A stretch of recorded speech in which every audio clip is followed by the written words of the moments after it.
Hi, hello everyone.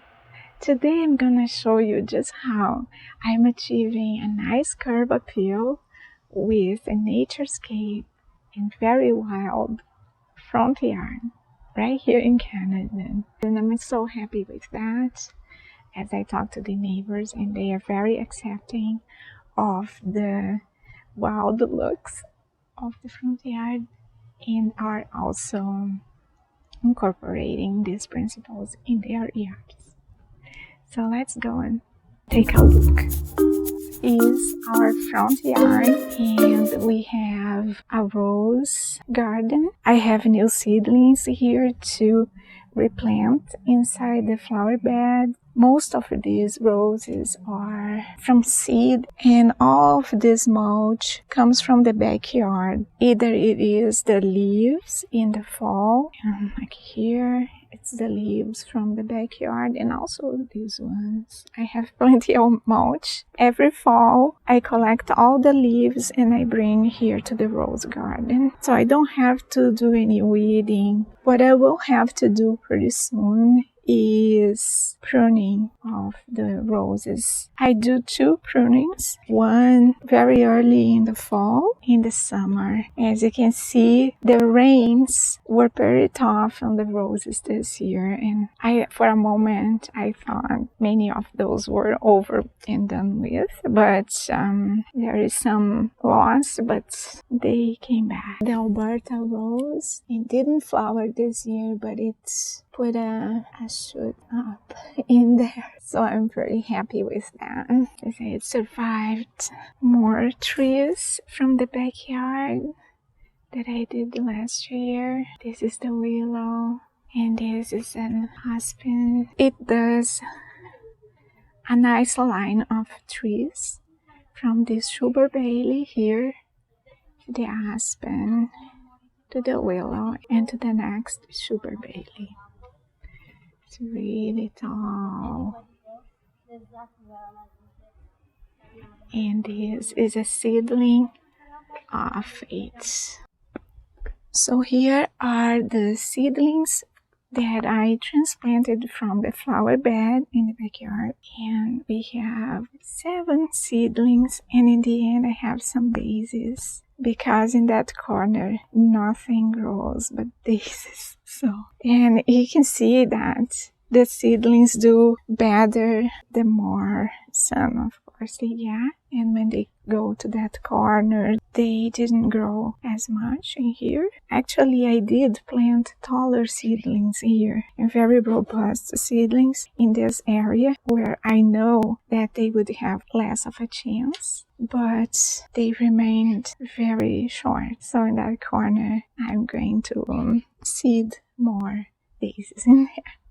But these are coming up really nice, the 7 seedlings. I have this bird bath that broke, and it's a nice bee bath now with the stones in a solar lamp. So this is the front yard, and this year I completed the mulch with a bit of grass from mowing, because I didn't have enough. That the grass is not as good a mulch as the leaves are. The leaves are really better. Okay, so as I go around, we do mow the grass in stripes, so that we have a mix of wild clover and weeds and whatever is gonna grow over there in paths. And I find it very telluric and nice. We go radially here in the flower garden, and I keep going on the side of the house. Here we have the seedlings peeking through the fence. It will be nice as they grow. And all of this side grass is wild. And then I have the huge clematis peeking through, and the bees love all of that. They love the clovers and the flowers here, dandelions and the clematis. We do mow a short strip closer to the walkway, and all the trees of my woodland are peeking above the fence over there. I love it. It's a naturescape curb appeal, and it helps the people to get used to seeing a naturescape as a curb appeal feature in the woodland. There was a year when I did the stripes inside in the backyard as well, and I call it Paths and Meadows. Here's a picture of it. Now I am enjoying an open area to play a ball or to just to have that open view from the gazebo. So as I planted more trees and then more and more trees in the backyard, I started to have a smaller and a smaller area of grassy meadow. And so I started really mowing it, all of it. And not making the pathways and stripes anymore. But here, honestly, is the place to do it because we don't need to be watering this outside alone. We just sprinkle wildflowers. We don't need to water this ever. Or especially this year, the rains that we have had, we didn't water. Right at the beginning of springtime, I did water. You can see the bees here. A bit at this camera shy.